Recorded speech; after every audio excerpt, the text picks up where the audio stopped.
سب سے پہلے جس شخص کو حضرت مریم علیہ السلام کے حاملہ ہونے کا علم ہوا وہ ان کا چچا زاد بھائی یوسف نجار تھا، جو مسجد بیت المقدس کا خادم اور انتہائی عابد اور زاہد شخص تھا۔ اسے جب معلوم ہوا کہ حضرت مریم تو حاملہ ہے، انہیں نہایت حیرت ہوئی۔ وہ جب بھی بی بی مریم علیہ السلام پر تہمت لگانے کا ارادہ کرتا تو ان کی عبادت اور تقوی یاد کر کے خاموش ہو جاتا۔ بالآخر ایک دن اس نے حضرت مریم علیہ السلام سے کہا کہ میرے دل میں ایک بات آئی ہے، ہر چند چاہتا ہوں کہ زبان پہ نہ لاؤں مگر اب صبر نہیں ہوتا، آپ اجازت دیں گی تو میں کہہ دوں گا، اس طرح میرے دل کی پریشانی رفع ہو جائے گی۔ حضرت مریم علیہ السلام نے فرمایا کہ اچھی بات ہے، کہو کیا کہنا چاہتے ہو؟ اس نے کہا، اے مریم، مجھے بتاؤ کہ کیا کھیتی بغیر دانے کے، درخت بغیر بارش کے اور بچہ بغیر باپ کے ہو سکتا ہے؟ حضرت مریم علیہ السلام نے فرمایا کہ ہاں، تجھے معلوم نہیں کہ اللہ تعالیٰ نے جو سب سے پہلی کھیتی پیدا کی وہ بغیر دانے کے ہی پیدا کی تھی، اپنی قدرت سے بغیر بارش کے درخت اگائے۔ کیا تو یہ کہہ سکتا ہے کہ اللہ پانی کے بغیر درخت پیدا کرنے پر قادر نہیں؟ یوسف نے کہا، میں یہ تو نہیں کہتا، بے شک میں اس کا قائل ہوں کہ اللہ ہر شے پہ قادر ہے، جسے کن کہہ دے وہ ہو جاتی ہے۔ حضرت مریم علیہ السلام نے کہا، کیا تجھے معلوم نہیں کہ اللہ تعالیٰ نے حضرت آدم علیہ السلام اور بی بی حوا علیہ السلام کو بغیر ماں بغیر باپ کے پیدا کیا تھا؟ حضرت مریم علیہ السلام کے اس کلام سے یوسف نجار کا شبہ رفع ہو گیا۔ حضرت مریم علیہ السلام حمل کی وجہ سے ضعیف ہو گئی تھیں، اس لیے وہ خدمت مسجد میں ان کی نیابت کا فریضہ انجام دینے لگا۔ اللہ تعالیٰ نے حضرت مریم علیہ السلام کو الہام کیا کہ وہ اپنی قوم سے علیحدگی اختیار کر لے، اس لیے وہ بیت لحم میں چلی گئیں۔ اللہ تعالیٰ نے سب سے زیادہ انبیاء کرام بنی اسرائیل پر مبعوث فرمائے، جبکہ ان کے آخری نبی حضرت عیسیٰ ابن مریم علیہ السلام تھے۔ آپ نے قوم کو خاتم الانبیاء حضرت محمد مصطفیٰ صلی اللہ علیہ وآلہ وسلم کی آمد کی خوشخبری دی۔ ارشاد باری تعالیٰ ہے، اور جب ابن مریم علیہ السلام نے کہا، اے بنی اسرائیل، میں تمہارے پاس اللہ کا بھیجا ہوا ہوں اور میں بشارت دیتا ہوں ایک پیغمبر کی جن کا نام احمد ہوگا۔ چنانچہ حضرت عیسیٰ علیہ السلام کے بعد 560 سال تک کوئی رسول نہیں آیا۔ پھر اللہ تعالیٰ نے نبی آخر الزمان حضرت محمد صلی اللہ علیہ وآلہ وسلم کو سارے جہانوں کے لیے رحمت بنا کر مبعوث فرمایا اور اپنی آخری کتاب قرآن مجید نازل فرمائی۔ حضرت عیسیٰ علیہ السلام پر 30 سال کی عمر میں انجیل نازل فرمائی اور 3 سال کے بعد آپ علیہ السلام کو آسمان پر اٹھا لیا۔ اس وقت عمر مبارک 33 سال تھی۔ ارشاد ربانی ہے، اور ہم نے ان پیغمبروں کے بعد عیسیٰ ابن مریم علیہ السلام کو انجیل عنایت کی جس میں ہدایت اور نور ہے۔ جب حضرت عیسیٰ علیہ السلام 7 سال کے ہوئے تو والدہ نے آپ کو مدرسے بھیجنا شروع کر دیا۔ یہ وہ وقت تھا کہ جب آپ دیگر بچوں کے برعکس کھیل کود میں وقت ضائع کرنے کی بجائے اللہ کی طرف سے الہام کردہ عجائبات کا نظارہ کرتے اور لوگوں سے حکمت و دانائی کی باتیں بیان فرماتے۔ چنانچہ اس وقت کے بنی اسرائیل کے کاہنوں نے انہیں اپنے لیے بہت بڑا خطرہ سمجھتے ہوئے ان کے خلاف سازشیں شروع کر دیں۔ یہ وہ زمانہ تھا کہ جب حضرت زکریا علیہ السلام بنی اسرائیل کے پیغمبر تھے، لیکن یہودی اپنے سابقہ روایات اور عادات خبیثہ کے باعث اپنے نبی کی نافرمانی اور تکذیب کرتے تھے۔ یہ لوگ نہ صرف مشرکانہ طور طریقے اختیار کیے ہوئے تھے بلکہ ان کے مذہبی رہنماؤں نے اپنی خواہشات کے مطابق تورات میں بھی رد و بدل کر لیا تھا۔ ہر گزرتے دن کے ساتھ ان کے عقائد و اعمال بد سے بدتر ہوتے چلے جا رہے تھے، اور اب انہیں حضرت عیسیٰ علیہ السلام سے بھی خطرہ محسوس ہونے لگا تھا۔ جب بیت المقدس کے حالات زیادہ خراب ہوئے تو حضرت مریم علیہ السلام آپ کو لے کر اپنے عزیزوں کے پاس مصر چلی گئیں۔ 13 سال بعد اللہ تعالیٰ کے حکم سے مصر سے واپس بیت المقدس آئیں، جہاں اللہ تعالیٰ نے حضرت عیسیٰ ابن مریم علیہ السلام کو اپنی مقدس کتاب انجیل عطا فرمائی اور 9 خاص معجزات سے سرفراز فرمایا۔ اللہ تبارک و تعالیٰ نے ہر نبی کو اس زمانے کے حالات اور مشاہدات کے مطابق معجزے عطا فرمائے، جیسے حضرت داؤد اور حضرت سلیمان علیہ السلام کو منطق الطیر، تسخیر، ہوا، پرندوں اور جنات کی تابعداری کے معجزات سے نوازا۔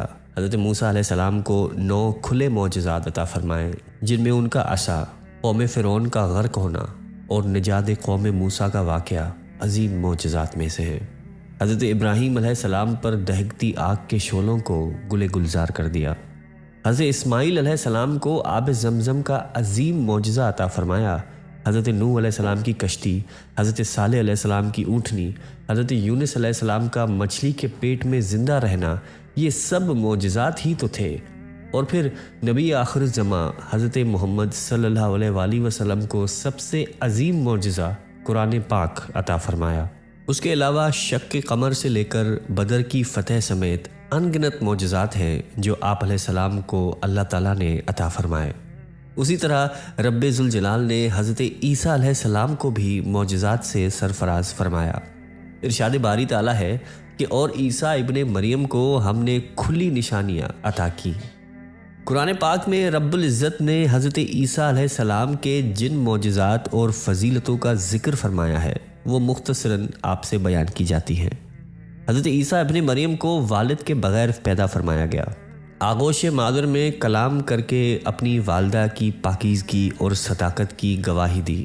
پرندے کی شکل یا مٹی کا پرندہ بناتے اور اس پر پھونک فرماتے تو اللہ کے حکم سے اس میں جان آ جاتی۔ پیدائشی نابینا کی آنکھوں پر ہاتھ رکھتے تو اللہ کے حکم سے اس کی بینائی واپس آ جاتی۔ اللہ کے حکم سے مردوں کو زندہ کر دیتے۔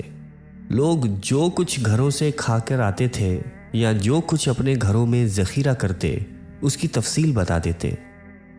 اللہ تعالیٰ نے حضرت عیسیٰ علیہ السلام کو بنی اسرائیل کی پھانسی سے محفوظ فرما کر زندہ سلامت آسمانوں پر اٹھا لیا۔ قرب قیامت حضرت عیسیٰ علیہ السلام کا دنیا میں نزول ہوگا۔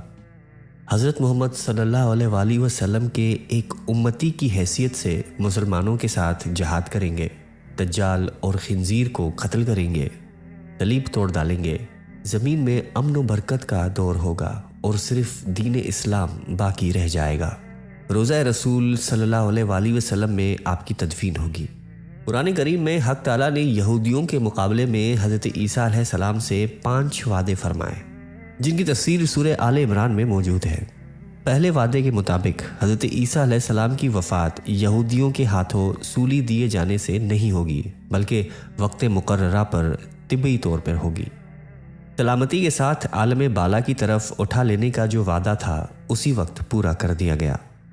تیسرا وعدہ انہیں دشمنوں کی تہمتوں سے پاک کرنے کا تھا۔ وہ اس طرح پورا ہوا کہ جب نبی آخر الزماں صلی اللہ علیہ وآلہ وسلم تشریف لائے تو آپ علیہ السلام نے یہود کے سب الزامات کی تردید فرماتے ہوئے حضرت عیسیٰ علیہ السلام کے نبی اور رسول ہونے کی تصدیق فرمائی۔ چوتھا وعدہ آپ کے تابع داروں کو آپ کے منکرین پر قیامت تک غالب رکھا جائے گا۔ جب سے اللہ نے یہ وعدہ فرمایا تھا اس وقت سے آج تک ہمیشہ یہی مشاہدہ ہوتا چلا آیا ہے کہ بمقابل یہود، نصارہ اور مسلمان غالب رہے۔ پانچواں وعدہ قیامت کے روز ان مذہبی اختلافات کا فیصلہ فرمانے کا ہے جو اپنے وقت پر ضرور پورا ہوگا، جیسا کہ سورہ آل عمران میں ارشاد باری تعالیٰ ہے کہ پھر سب میرے پاس لوٹ کر آؤ گے تو جن باتوں میں تم اختلاف کرتے تھے اس دن میں ان کا فیصلہ کروں گا۔ حضرت عیسیٰ علیہ السلام کا نہ تو کوئی گھر تھا اور نہ ہی بیوی بچے۔ آپ شہر شہر، قریہ قریہ دین حق کی تبلیغ فرماتے اور حسب ضرورت اپنے معجزات سے بندگان خدا کی مدد فرماتے، لیکن اس سب کے باوجود یہودی سردار اور کاہن انہیں اپنی خود ساختہ اور گمراہ کن نظریات کا دشمن سمجھتے ہوئے اذیتیں دینے، تکذیب پہنچانے اور رنج و غم میں مبتلا کرنے سے باز نہیں آتے تھے۔ نبوت کے منکرین میں گنتی کے چند افراد ایسے ضرور تھے جو آپ علیہ السلام کے پیروکار، ہمدرد اور غم خوار تھے۔ حضرت عیسیٰ علیہ السلام نے جب یہ دیکھا کہ بنی اسرائیل معجزات کے ظہور کے باوجود آپ علیہ السلام کی نبوت کے منکر ہیں اور سختی سے کفر پر جمے ہوئے ہیں تو آپ نے فرمایا، اللہ کی راہ میں میری مدد کرنے والا کون کون ہے؟ حواریوں نے جواب دیا، ہم اللہ تعالیٰ کی راہ میں آپ کے مددگار ہیں، ہم اللہ تعالیٰ پر ایمان لائیں اور آپ گواہ رہیے کہ ہم تابع دار ہیں۔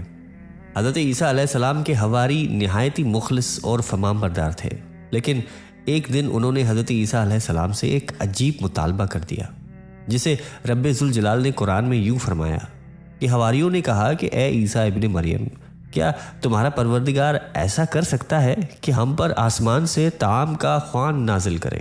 حضرت عیسیٰ علیہ السلام نے ان کا مطالبہ سنا تو فرمایا، اگر تم ایماندار ہو تو اللہ سے ڈرتے رہو۔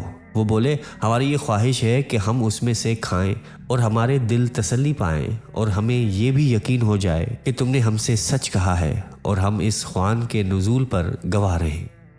حواریوں کے مطالبے پر حضرت عیسیٰ علیہ السلام نے دعا کی کہ اے ہمارے پروردگار، ہم پر آسمان سے دسترخوان نازل فرما کہ وہ دن ہمارے لیے عید قرار پائے۔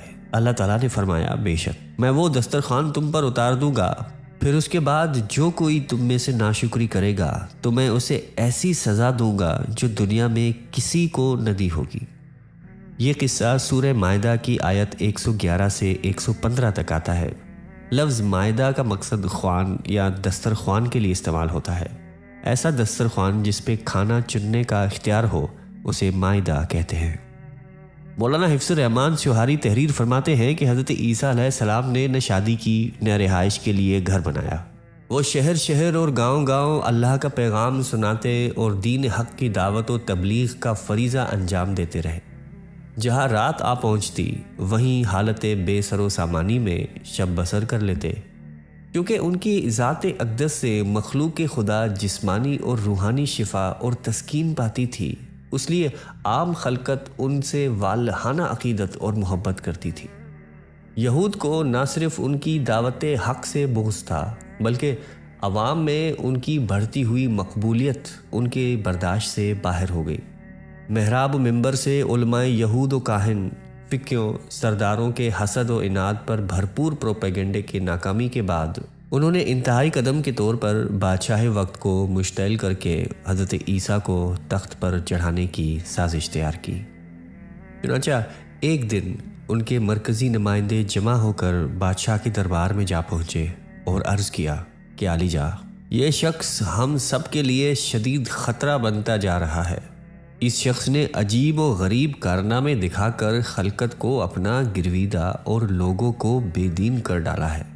اب یہ عوام کی طاقت کے بل پر قیصر روم اور آپ کو شکست دے کر بنی اسرائیل کا بادشاہ بننا چاہتا ہے۔ اس بڑھتے ہوئے فتنے کو فوری طور پر کچل ڈالنا بہت ضروری ہے۔ غرض کافی کہنے سننے کے بعد بادشاہ نے انہیں اجازت دے دی کہ وہ حضرت مسیح علیہ السلام کو گرفتار کر کے شاہی دربار میں پیش کریں۔ بنی اسرائیل کے سردار فقیہ اور کاہن اس فرمان سے بہت مسرور ہوئے اور فخر و مباحات کے ساتھ ایک دوسرے کو مبارکباد دینے لگے۔ آپس میں طے پایا کہ نہایتی رازداری کے ساتھ اس خاص موقع کا انتظار کیا جائے کہ جب خلوت و تنہائی میں انہیں اس طرح سے گرفتار کر دیا جائے کہ عوام کو خبر نہ ہونے پائے۔ ایک طرف یہود حضرت مسیح علیہ السلام کے قتل کی سازش میں مصروف تھے تو دوسری جانب رب کریم اپنے محبوب بندے کے ساتھ تھا۔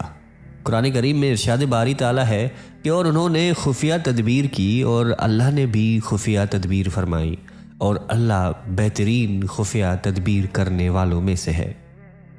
اس وقت اللہ تعالیٰ نے فرمایا کہ عیسیٰ، میں تمہاری دنیا میں رہنے کی مدت پوری کر کے تمہیں اپنی طرف اٹھا لوں گا اور تمہیں کافروں کی صحبت سے پاک کر دوں گا۔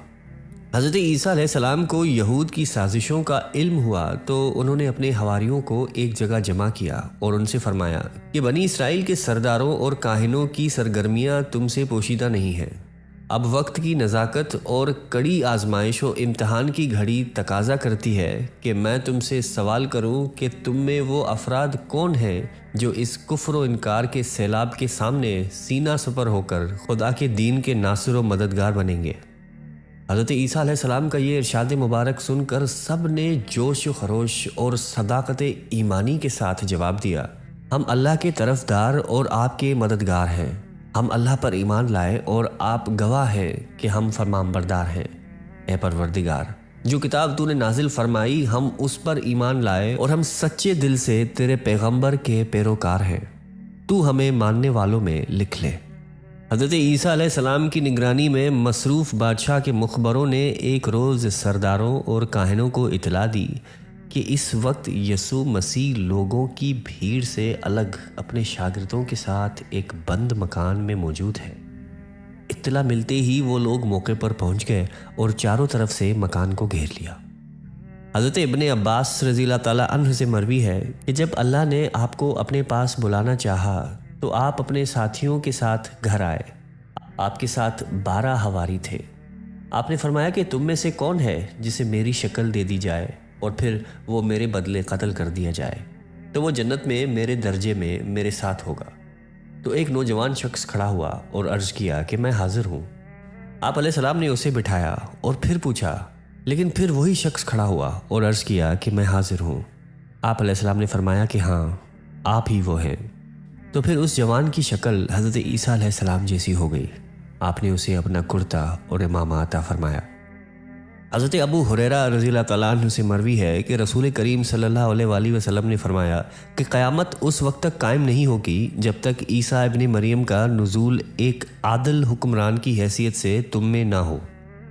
وہ صلیب کو توڑیں گے، سوروں کو قتل کر دیں گے اور جزیہ قبول نہیں کریں گے۔ اس دور میں مال و دولت کی اتنی کثرت ہو جائے گی کہ کوئی اسے قبول ہی نہیں کرے گا۔ ارشاد باری تعالیٰ ہے کہ آپ کہہ دیجئے کہ اللہ ایک ہے، معبود برحق ہے، بے نیاز ہے، نہ کسی کا باپ ہے نہ کسی کا بیٹا، کوئی اس کا ہمسر نہیں۔ نصارہ نے اللہ کے ساتھ حضرت عیسیٰ علیہ السلام، روح القدس یعنی حضرت جبرائیل علیہ السلام اور حضرت مریم علیہ السلام کو بھی خدا کا درجہ دے دیا تھا۔ نصارہ بھی یہودیوں کی طرح 3 فرقوں میں تقسیم ہو گئے۔ اول قصوریہ، یہ حضرت عیسیٰ علیہ السلام کو خدا کا بیٹا کہتے ہیں۔ دوسرا یعقوبیہ، ان کا یہ کہنا تھا کہ مسیح عین خدا ہے اور یہ بشکل مسیح دنیا میں اترا۔ تیسرا ملکائیہ، ان کا دعویٰ تھا کہ وحدت کا راز 3 میں پوشیدہ ہے، یعنی باپ، بیٹا اور مریم۔ قرآن کریم کی 13 سورتوں میں مختلف ناموں سے حضرت عیسیٰ علیہ السلام کا تذکرہ موجود ہے۔ 26 مقامات پر حضرت عیسیٰ، 23 مقامات پر ابن مریم، 11 جگہوں پر مسیح اور 1 مقام پر عبداللہ کہا گیا۔ قرآن کریم کی 19ویں سورت سورہ مریم آپ علیہ السلام کے والدہ ماجدہ کے نام پر ہے۔ قرآن مجید کی 3ری سورت سورہ آل عمران آپ علیہ السلام کے نانا اور حضرت مریم علیہ السلام کے والد کے نام سے منسوب ہے۔ قرآن مجید کی 5ویں سورت سورہ مائدہ میں اس کھانے کا ذکر ہے جس کی فرمائش حضرت عیسیٰ علیہ السلام کے حواریوں نے کی تھی۔ قرآن کریم میں انبیاء کے حوالے سے سب سے زیادہ ذکر حضرت عیسیٰ علیہ السلام کا کیا گیا ہے۔ قرآن اور حدیث میں ان کے حالات تمام نبیوں سے زیادہ بیان کیے گئے ہیں۔ اللہ تعالیٰ مجھے اور آپ کو قلب سلیم عطا فرمائے اور قرآن اور حدیث پہ چلنے کی توفیق عطا فرمائے۔ آمین۔